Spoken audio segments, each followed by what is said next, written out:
নদী তীরে মাটি কাটে সাজাইতে পাঁজা পশ্চিমী মজুর, তাহাদেরই ছোট মেয়ে ঘাটে করে আনাগোনা।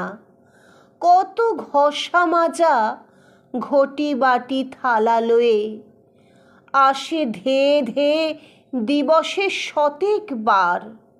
পিত্তল কঙ্কন পিতলের থালি পরে বাজে ঠন ঠন। বড় ব্যস্ত সারাদিন, তারই ছোট ভাই ন্যাড়া মাথা কাদা মাখা, গায়ে বস্ত্র নাই। পোষা প্রাণীটির মতো পিছে পিছে এসে বসি থাকে উচ্চ পারে দিদির আদেশে। স্থির ধৈর্য ভরে ভরা ঘট লয়ে মাথে, বাম কক্ষে থালি যায় বালা, ডান হাতে ধরি শিশুকর। জননীর প্রতিনিধি কর্মভারে অবনত অতি ছোট দিদি।